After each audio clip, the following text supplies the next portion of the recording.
All right, we are going to work through Lesson 5.2's homework, which is numbers 3 through 23 and number 26. So let's start with number 3. So we're going to fill in the blanks. So m divided by n equals m divided by fill in the blank. They basically just want to make sure that you understand that division can be written two different ways. So m divided by n equals m divided by n. That's part A. Okay, part B. Now we're going to translate division into a multiplication problem.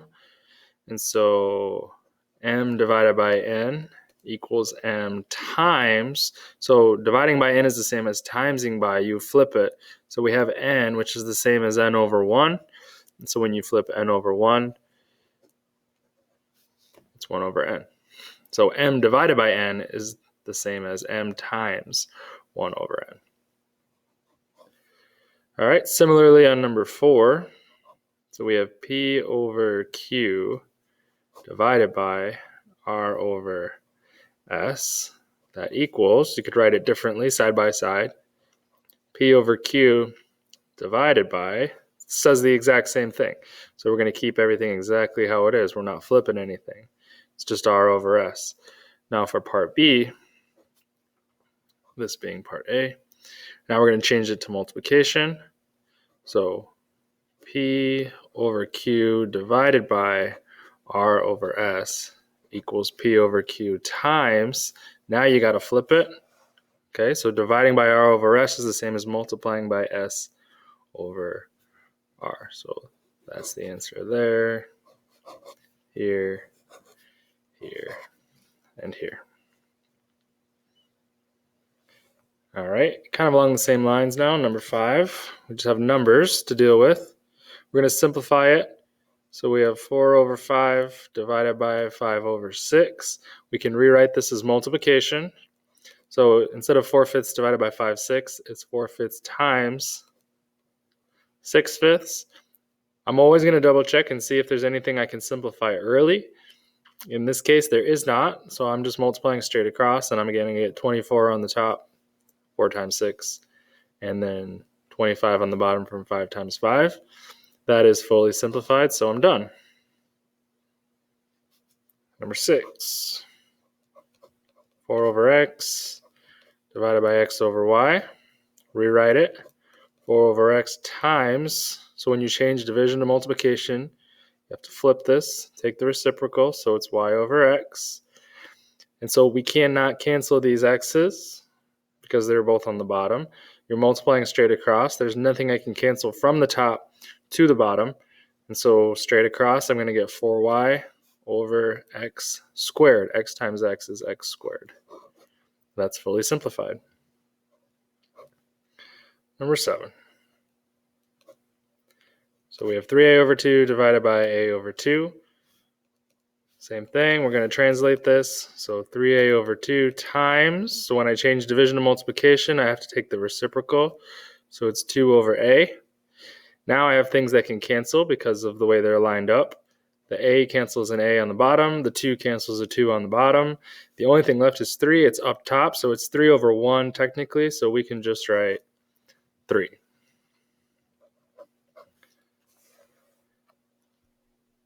Okay, number 8. 1/2 divided by x. We're going to rewrite it as multiplication to simplify it. So it's 1/2 times, and now I need the reciprocal of this, which is 1 over x, because this is really x over 1. So it's going to flip. Nothing to cancel because all we have is the 1's up top, so we're going to multiply straight across. So it's 1 over 2x. Number 9.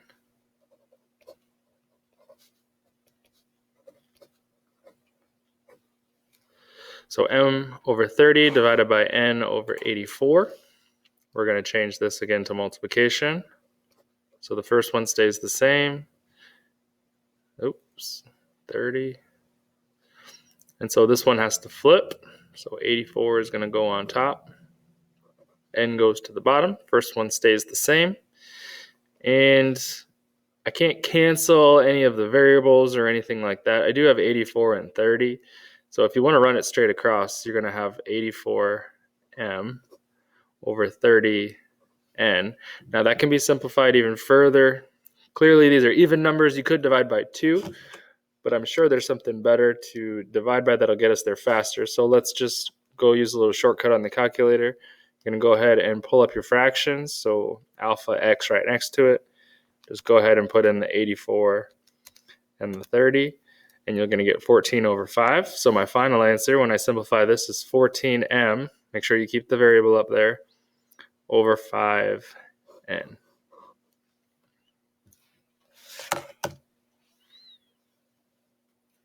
All right, number 10.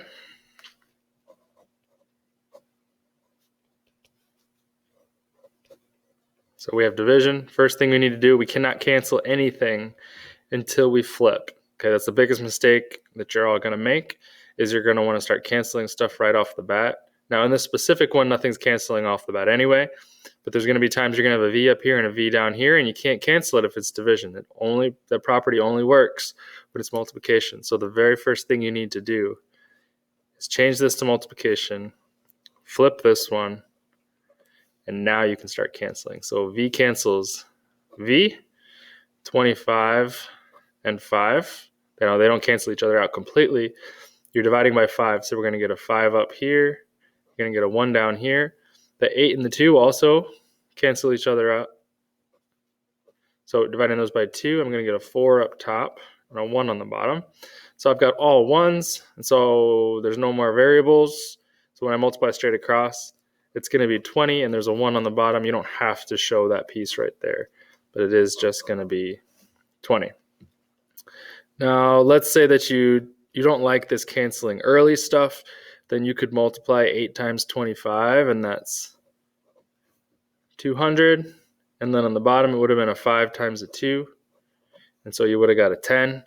And then when you go ahead and simplify this, the 200 over the 10, you did it in your calculator just one more time.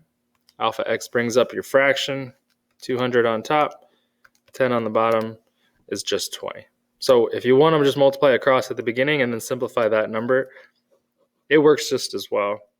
Okay, I always like to cancel the small numbers when I can, so I don't have to deal with big numbers. But since the calculator is doing it for us at this point, the big numbers really aren't so scary. So whichever way you like better, it's perfectly fine. All right.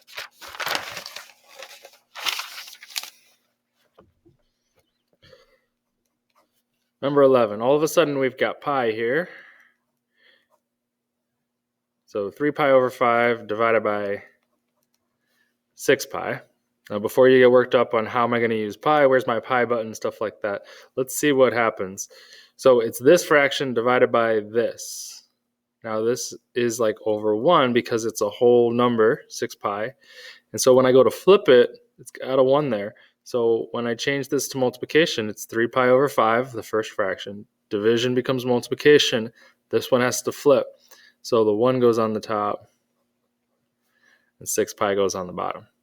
Now what's convenient about that is now you have pi on the top, pi on the bottom, and they cancel just like an x. So it's important to see that. You've also got the 3 and the 6, which you can cancel out as well. So 3 over 6 is like 1/2, dividing them both by 3. So you get 1, and you get 2. So there's no pi, there's no x's or anything like that. Across the top is just a 1, and then across the bottom, 5 times 2 is 10. Final answer, 1/10.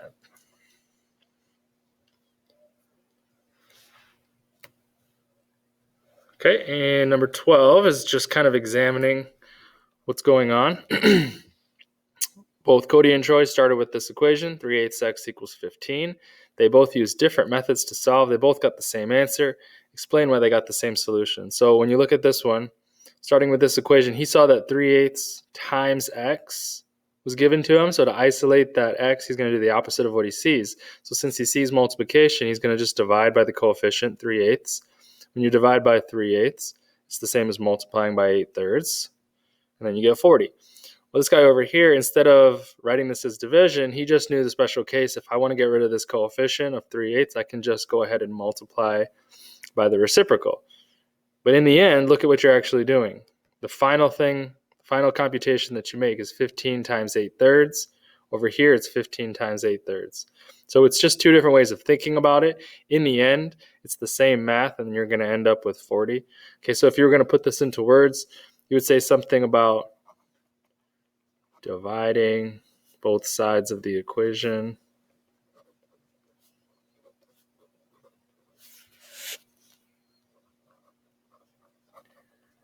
by, what did we divide by? 3/8 is the same as multiplying by the reciprocal.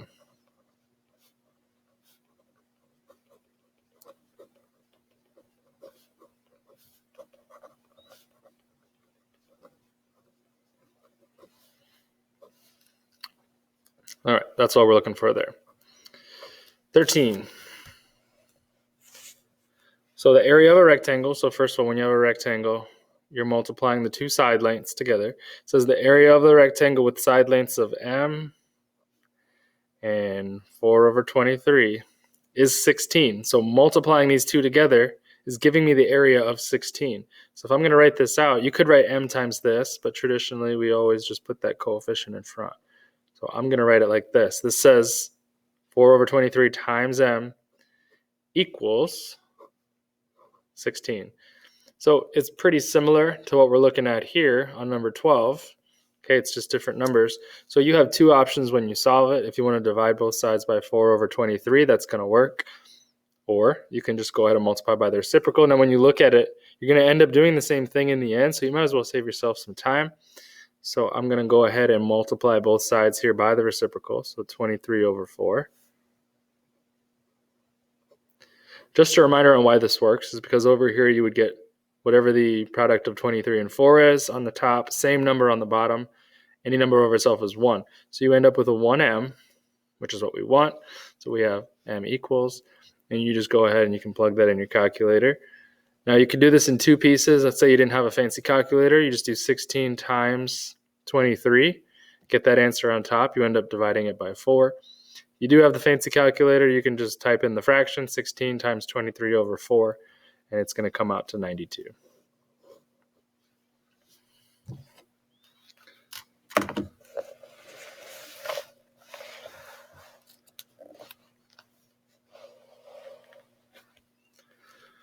All right, 14. Half of a pizza was divided equally among 3 people, so let's visualize this. Here's a pizza. Here's half a pizza, and it's going to get split into 3 equal pieces. Okay, so traditionally pizzas are cut into 8 pieces. This is not cut into 8 pieces. This half is cut into 3, and if the other side was cut the same, it would be a total of 6. So it says, how much of the original pizza did each person receive? If you're just talking about the half, each person gets 1/3 of the half. 1/3 of the half. But if this was all equal pieces all the way around, 3 on this half, 3 on this half, that means 6 total. And so each person is getting 1/6 of the original. That's one way to think about it. Where does this number come from mathematically? Why is this in this section, right? This isn't a section on just fractions in general. We're multiplying things, dividing things. Okay, so what we're doing here is 1/3 of 1/2. 1/3 times 1/2 is 1/6. Okay, so a little bit of that. 15. This company is producing perfume in these big batches, 200 ounces at a time, and it's bottling them in a bunch of little 1/4 ounce bottles. So less than 1 ounce in each bottle. Write a division problem that tells you how many bottles will be filled by one batch. So what I like to do with these, so I don't get confused and divide the wrong way and just get all the numbers mixed up, is I like to just forget the fact that it's a 1/4 ounce and make up my own number, think about what I would do, and then apply that to this situation. So what if the bottles were 100 ounces each? How many different bottles could you make? Well, there'd be 200 ounces in your batch, and if each bottle was 100 bottles, you would get 2 bottles out of that. But think about where that number comes from. It'd be 200 divided by the 100 would get you 2 bottles.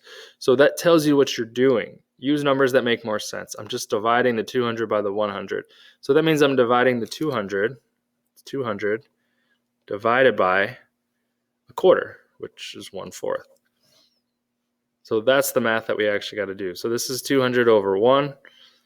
This is already part A. So 200 divided by 1/4. Part B, find the actual answer. So let's translate this.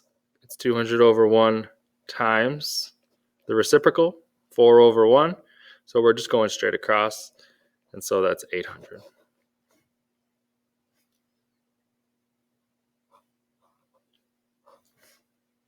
16, a dozen, we need to know that's 12. Are bought for a group of X people. On average, how many bagels are there per person? So again, if you're confused by the X, make up a number.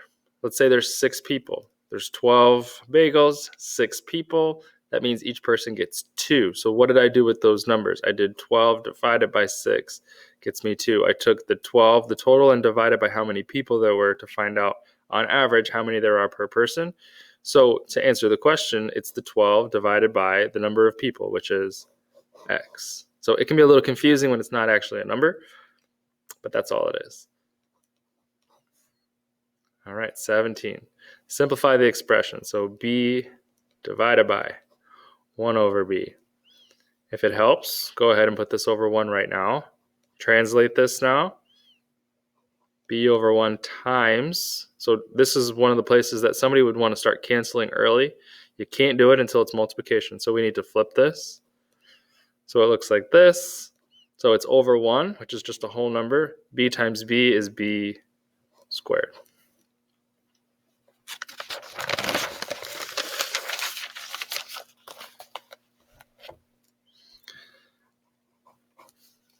Okay, 18.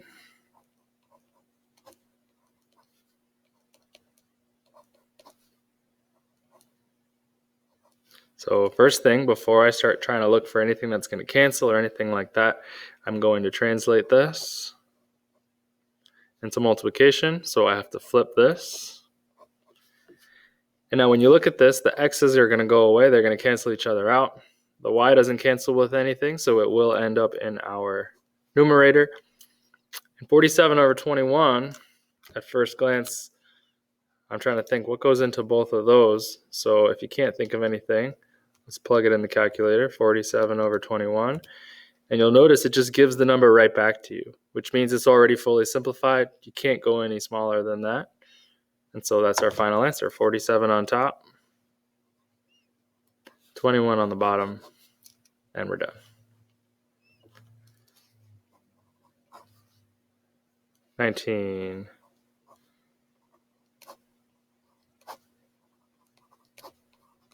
Okay, first step. Translate division. So this fraction divided by becomes this fraction times the reciprocal. So 20 goes up top, mn goes on the bottom. So my m's are going to cancel. As I look, the rest is all numbers. So I'm going to go ahead and already leave my n on the bottom. I can see that's not going anywhere. You could start canceling your 20 and your 5 early. Divide those by 5. So that's 1 and 4. It's just a 1 on the bottom. So it's just going to be an n on the bottom. And 12 times 4 is 48. So final answer is 48 over n. Again, you could have multiplied the 12 times the 20. Put that number on top. The 8 would have stayed on the bottom. And then you plug it in your calculator and simplify from there. And you'd still end up with 48. Now, the trouble is sometimes people get the 48 and then they don't know where to put it. They want to call it 48n. That n must stay on the bottom. Okay, that's where it was. If it was 48n, the n would have had to been up top. All right, we're going to evaluate x divided by y and then y divided by x for each of the following. I'm just going to call this number 1. So we've got 12 and 2. So first we're doing x divided by y. So 12 divided by 2. So that's 6. And if I go the other way around, 2 divided by 12, that's going to give me a nasty decimal if I try and divide it. So I'm going to leave it a fraction, but I am going to simplify 2 over 12 down, and it's 1/6. Okay, part 2, 20 divided by -5, that's -4. If I flip it, now technically if you want to keep the negative in front instead of moving it all around the fraction, That's fine. It doesn't matter. Okay, there's just one negative, so my answer is going to be negative here. So it's a negative divided by a positive. It's a negative.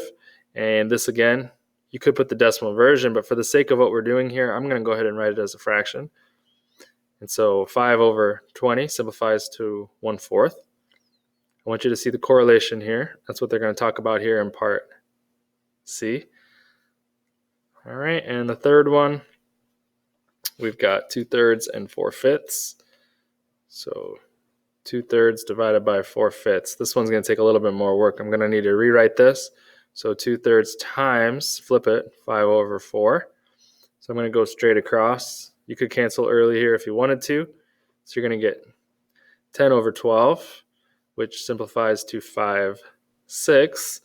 And then if I reverse it here, so 4/5 divided by 2/3, rewrite it, 4/5 times 3 over 2.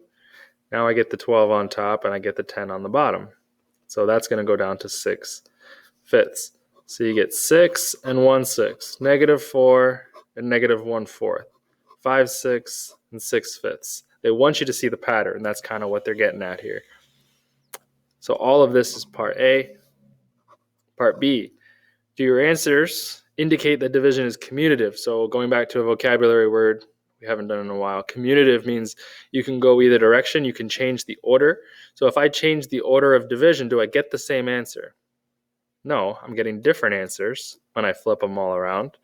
Okay, so is it commutative? And you would say, no. Explain. So you would say something about x over y doesn't equal y over x. And part C. Describe how they're related in general. So now going back to this, looking at these numbers, how are 6 and 1/6 related? How is -4 and -1/4 related? How is 5/6 and 6/5 related? Now on the key, they say multiplicative inverses, which is true, but we've really been using the word reciprocals. Okay, you get the reciprocal. All right, 21.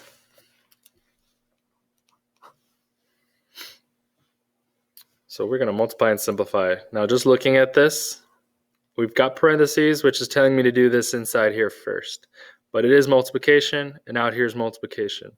Going back to this word commutative, multiplication is commutative, meaning you can multiply in any order and you still get the same answer. So even though this is telling me to do this first, if I did this multiplication first and then followed it with this, I'm going to get the same answer. There's no other operations here. It's all multiplication. You can multiply in any order. So these parentheses don't really mean anything. The other thing is they've got the variable sitting next to these, but remember that's being multiplied. 5/13 times d. That's like times d over 1. And so if you actually multiplied that across the d over 1, where would it end up? It would end up with the 5. It'd be 5d over 13. And so for the sake of canceling things, that's how I'm going to write this. 5d over 13 times d over 5 times 5d over 13. And I'm not even going to worry about the parentheses. They don't matter. So I'm looking around here. I cannot cancel any of these d's because nothing's on the bottom. So they're going to go straight across, and I'm going to have d times d times d. That's d to the third power. Now I do have a 5 on the bottom and 5 on the top, so I'm going to go ahead and cancel those two out. So on the top now, all I have left is a 5. And on the bottom, I have 13 times 13. That's going to give me an actual answer of 169. And that is not going to simplify any more than that. You're all set.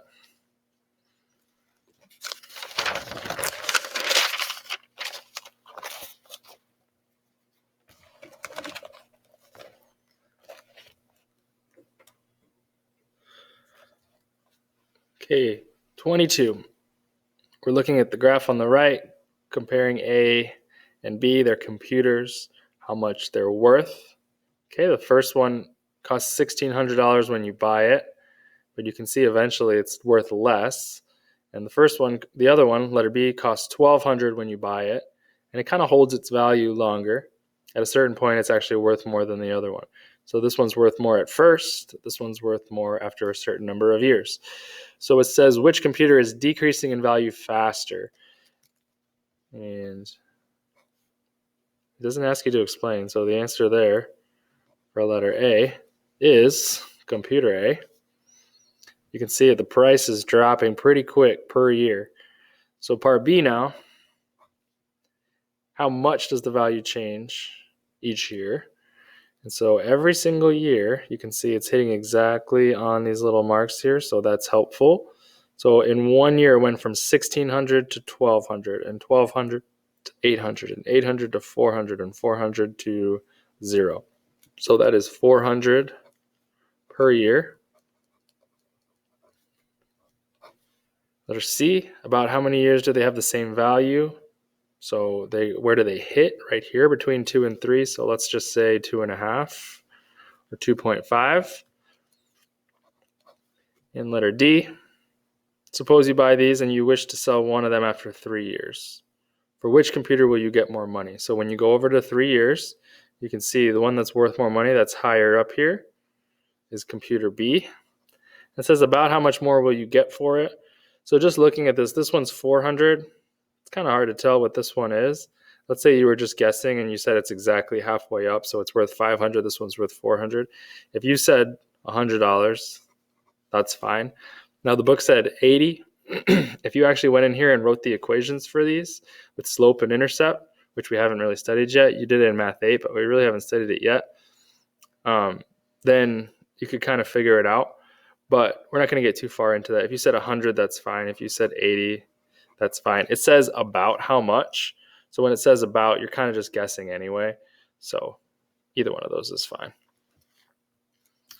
All right, we got 23 and then 26. All right, so 23, we're going to solve this.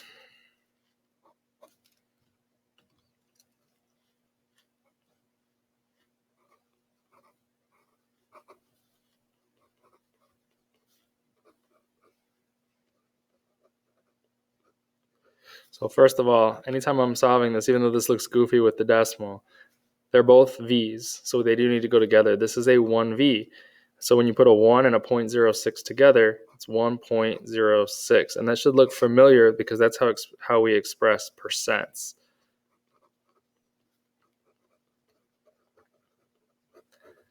Okay, so to solve this now, we're trying to isolate that variable. We're going to go ahead and just add 100 here to both sides. And so we're left with 1.06V. And over here, it's just going to add 100 to this. So it becomes 389. And to finish it off, you're going to divide by 1.06. So we're going to go ahead and divide 14,389.16 divided by 1.06. And we'll just round this off. We're talking about most likely money, just based on how this looks right here. And so I'm going to go ahead and say V equals 13,574. Now the book said 0.7. If I was thinking this was money, I'd say 0.68. Okay, so either way, that's fine. I didn't tell you how to round, so you round it however you want to round it. Letter B now. This is all letter A. Letter B. Fill in the blank. So if we were going to look at this equation and make sense of it, besides just solving it, this could arise from this situation. After a discount of $100, there's your discount, minus $100. And with a blank tax, so here's your tax. What percent is that? That's a 6% tax. The car costs blank. So all this happened. We added a 6% tax. We took $100 off with a discount. It came out to a final cost of $14,289.16. Find V, the cost of, so what would that be? That would be the cost of, we're talking about a car. Does it specifically say? Yeah, car costs this much after tax, after a discount. So V would be the cost of the car before tax and discount. Or you could say the original price of the car would be perfectly fine. All right, and 26, last one.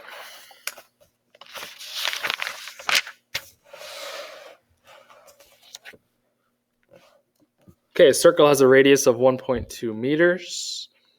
Find its area to the nearest tenth. So that's just your rounding. Okay, so we need to remember our formula. Now, this is in the review section. Okay, previous course, it has not been talked about here in algebra. So they expect you to remember the area of a circle formula. So just a reminder, there's two formulas you need to know for circles: circumference and area, circumference being the perimeter of a circle. And I gave you this little kind of lingo to remember it. Cherry pies delicious, apple pies are too. Cherry pies delicious, apple pies are too. So we're doing area. So area equals pi times the radius squared. So the radius is 1.2 squared. We can do this right in our calculator. So we're going to go 1.2 squared. So you can either times it by itself or you can square it. That's 1.44. So if I'm showing all my work here, I'm going to go ahead and translate this to 1.44. And now I'm going to times that 1.44 times pi. Now pi is right here on these calculators in blue, meaning you have to hit the second button, the blue button, to get to it. So second pi, it equals, and it says to the nearest tenth. So nearest tenth is one number after the decimal, so 4.5. The 2 means you're going to keep it the same. So we're just going to go area equals 4.5. And this was in meters. So if you wanted to be real specific with it and you wanted to go ahead and put your units on there, it would be square meters. So meters to the second power. But 4.5 is just fine.